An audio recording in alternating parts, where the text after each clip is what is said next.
When dogs come into the clinic, we have to remember, let's look at it through their eyes for a minute. They've taken a car ride that maybe they like, maybe they don't. They thought they were going to go from a dog park or out for a walk. You turn in here, you bring them into a place that, remember, their smells guide them. You bring them into a place that smells like medicine, maybe smells like fear from other dogs.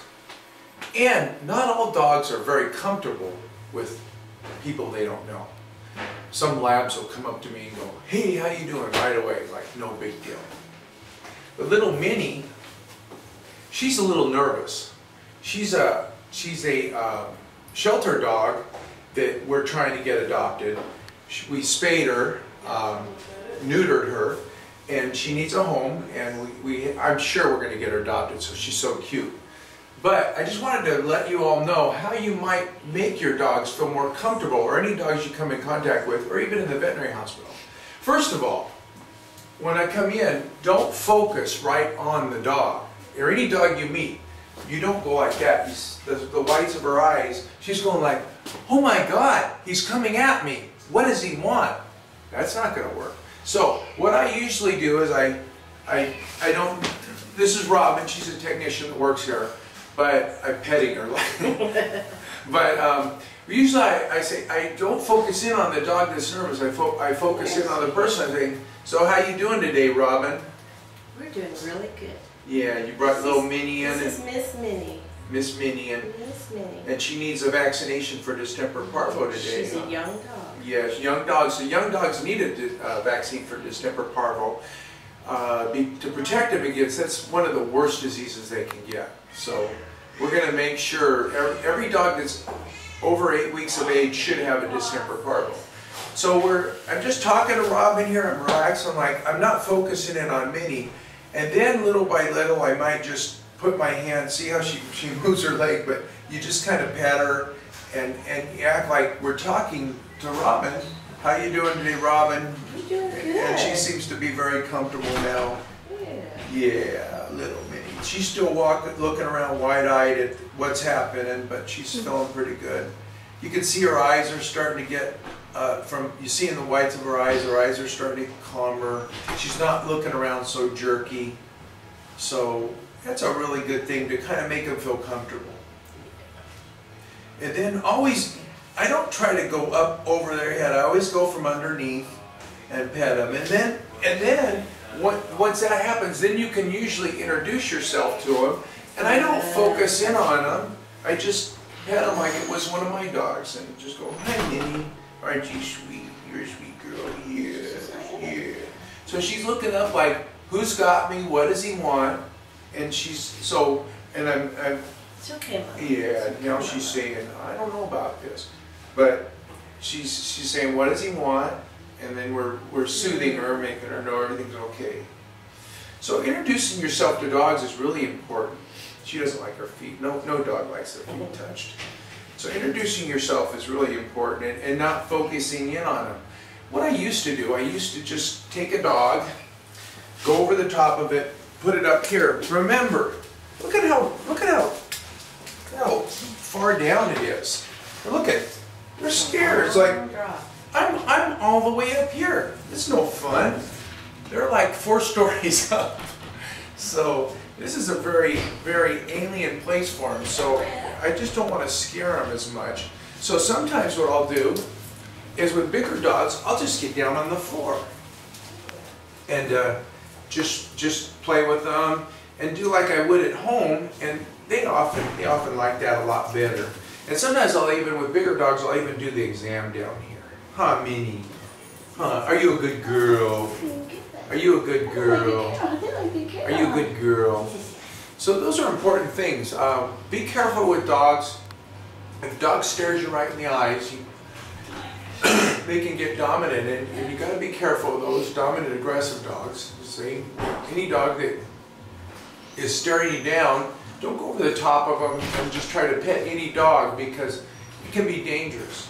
But you can, any dog really responds a lot to body language and to soothing tones. So like I was telling you before, as I talked to Robin, who's holding Minnie and has made friends with Minnie. Minnie's thinking, oh, she's talking to him. It must be okay. And then she feels like Robin's okay. Robin's comfortable. Can you imagine what it would be like if you're the dog and you're up here and say The owner always stays the owner's staying there, Robin's over there, but Robin, why don't you come right up here?